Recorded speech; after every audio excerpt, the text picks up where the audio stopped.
so this is part 2 of dealing with crisis because I'm in part 2. I find that, so what I'm realizing is that when a crisis occurs, it's never just a one and done deal, right? It's sort of a progression. The environment kind of goes from like this, all right, we're cool, to all of a sudden like, oh shit, and then bring it back down, okay, we're cool, and then, oh shit, and then bring it back down. So it's like, how can we maintain our frame when we're in this constant flux of just, okay, we're okay. All right, so first thing I did when I started feeling this way, when the situation began to unfold again, I was like, oh, fuck. And I was like, okay, all right, I'm a fucking warlock. I'm a wizard. I'm an alchemist. It may appear that the environment is going to change me. No, I change my environment to what suits me. That was my first step there. My first intent, right? Little reminder. Ha, ha, ha. This is my dream. We're gonna make this work. What I learned today is that, so in the last video I said that if you're feeling all of these emotions, that instead of just immediately transmuting it into positive and looking for positive opportunities, you have to change that into focus. Although you're going to use that focus onto another positive, that positive may change. And this situation that I'm currently in is about financial stability. Ultimately, financial stability. And so I knew that I was not going to focus on the financial stability today.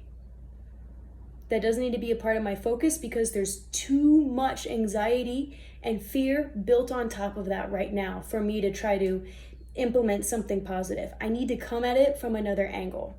What else creates my stability? So I started thinking about how, the situation, when I think about it in this angle, all there is frustration and fear. So how do I clarify fear when I have the ability to communicate?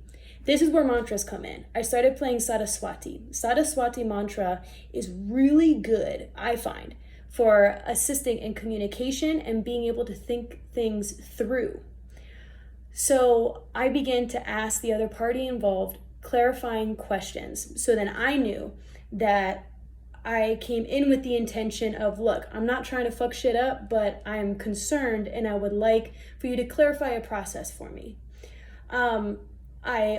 It also gave me a positive blessing there because I could walk away from that not feeling any type of shame or regret. So I did that. And then I separated myself from the problem. And I was just like, okay, today's focusing on balance, and happiness.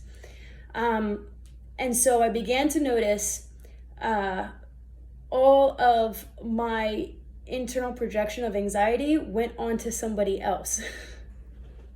Right? My poor sweet roommate. And, which is funny because earlier today I was doing, before all of this started, I was doing a shadow work class, and part of it was to write down people who we may project onto when we go through stressful situations.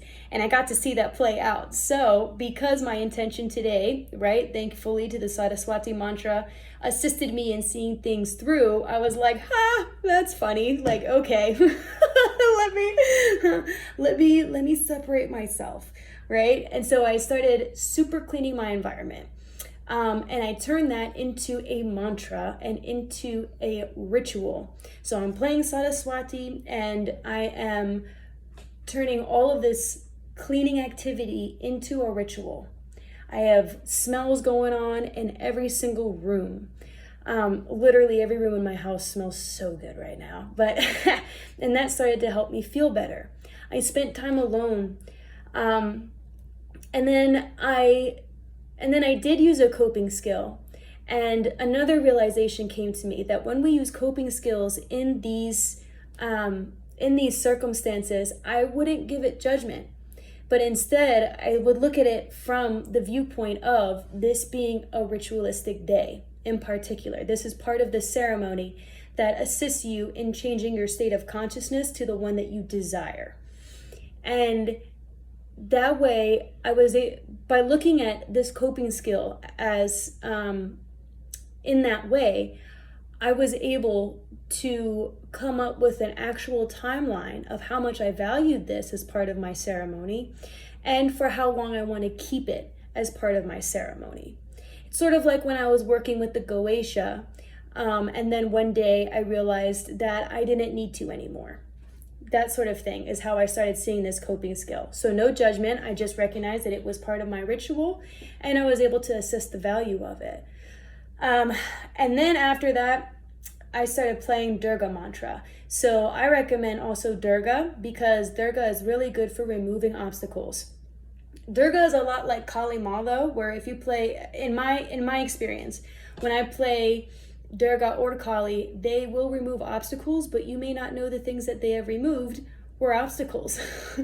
and then you're like, oh, okay, this is happening. But the thing that I love about the Durga mantras is that, Kali, she's kind of just like boop, boop, and there it is.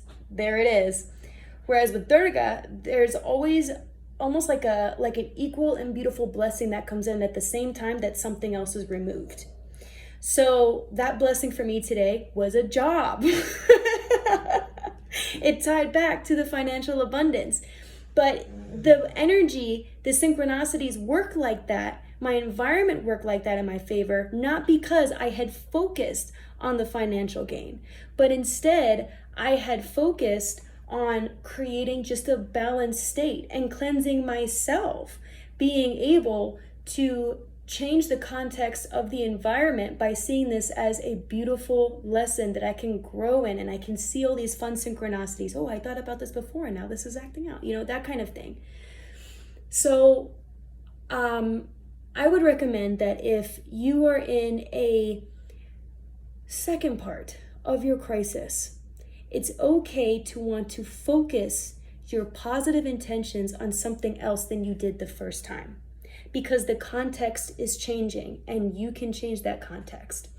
So finding balance was that for me today. And that ended up giving me the blessings and rewards that I needed to move through this oh shit stage back into, I'm balanced. Things are gonna fucking work out.